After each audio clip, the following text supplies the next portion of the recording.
We've now talked about your introduction for your impromptu speech. And in that introduction, you're basically giving your audience a roadmap, an orientation. So now I kind of want to shift and talk a little bit about transitions and then conclusions. So after that introduction, you've given your audience's roadmap, saying basically, here's the nature of our journey over the next couple of minutes. Transitions are going to help the audience follow along, identify, markers, where they are in the speech. And this is good in a short speech, but it's tremendously important in much longer speeches, right? 45-minute speech, you say you're going to talk about 5 things. Reminding people where you are kind of helps them place what you're talking about, but also gives them a sense of how close you are to the end. So it's doing a lot for you in terms of clarity, but also in terms of helping the audience dial in their expectations. How much longer are you going to be speaking for? So what are the functions of a transition? Remember, for the introduction, we're not thinking necessarily in terms of raw content, but what does that introduction need to deliver on? So too with the transition. What does it need to do for that audience? Well, transitions should be able to demonstrate the distinctness of each point, basically saying I'm done with that point and I'm not going to be talking about this point. And so as part of that, demonstrating the distinctness of each point, and then also helping the audience know where you are. So if you say you're going to talk about 2 points, you finish talking about one, we know you're about to talk about the next one. If you're talking about 10 points, I don't know why you would, but if you're talking about 10 points, you say, I'm done with point 7, now I'm moving on to point 8. That kind of helps me know where we are in that roadmap that you gave me in the introduction. So there are lots of ways that you can do this. Transitions shouldn't be overly elaborate affairs, but they are just helping the audience understand we're done with that point, we're moving on to the next point. So there's a lot of things you can be doing to sort of help with this understanding. You can use physical movement to help the audience perceive the transition that you're making. So, it doesn't have to be a huge step, but you can actually walk on your transitions. Just some sort of physical or auditory break between the major chunks of your presentation. And this can be dialed up or dialed down based on your physical mobility and unique space considerations. But it's just a way of thinking about how you can use your entire instrument in conveying the information to your audience. So, you could do your introduction here. Sometimes we'll talk about a speaker's triangle. I'm starting here and moving there and there. So maybe, let's say in my impromptu speech, I do the introduction here. And then on the first point, I transition over to here. I talk for a little bit. I'm done talking about that first main point, and I take a step or two over here, talk about this, and then make my way back to the conclusion on that transition point. If I've got a really large audience, maybe then I'm using that as an opportunity to really walk to different parts of the room or different parts of the stage. But transitions are pretty straightforward. They're functional. They should help your audience figure out where you are. So let's talk about conclusions. What are the functions of a conclusion? Well, if the opening was the curtain rising, then the conclusion is that curtain coming down again.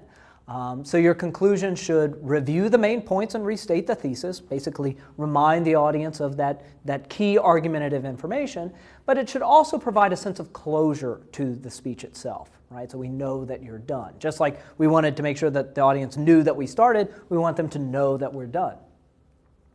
And without a doubt, your audience in this short impromptu speech may not need a review of the key points, but you can do this review quickly and easily, just readdressing that roadmap that you gave us in the introduction.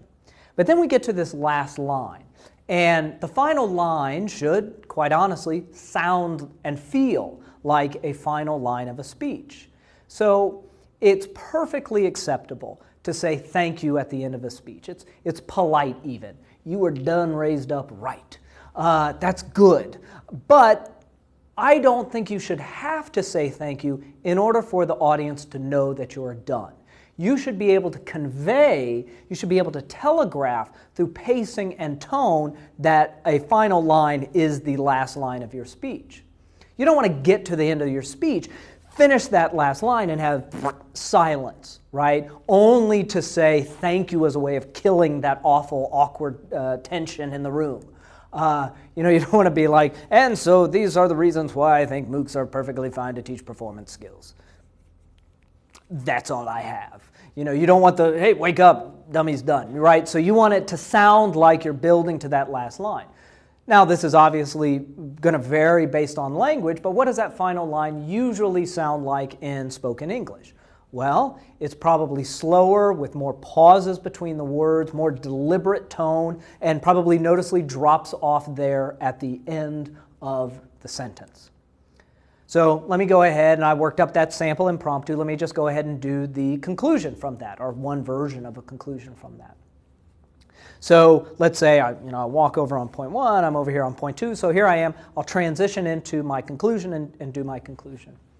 So I certainly understand why some would be skeptical, but I do strongly believe that MOOCs can teach performance skills. And they can do this because they can provide efficient instruction, and they can actually produce some good student practice. Now, clearly it's not the same thing. You don't get one-on-one coaching or the immediacy of feedback that you would in a university setting. But you also get the opportunity to reach a much larger audience that just can't happen when you're locked away in a specific classroom. So these two things are different, but just because they're different doesn't mean they can't accomplish the same thing. They, in fact, often can. MOOCs are very good spaces for learning, modeling, and practicing performance skills. So hopefully that last line you can hear sort of slows down, more deliberate, and it drops off at the end. So at the end of that last line, I would hope for applause at the end of that last line. I generally hope for applause after most lines, but especially at the end of the last line, I want people to be able to know that I'm done and start applauding. So what I'd like you to do now is I asked you to prepare a MOOC, I asked you to prepare an impromptu a while back. So what I'd like you to do is just run your conclusion as a way of practicing conclusions and pay special attention to the sound and the feel of that last line. So in the next lecture, what I'm going to go ahead and do is just run an entire impromptu speech trying to highlight all the various elements that are going on. But go ahead and practice that conclusion now.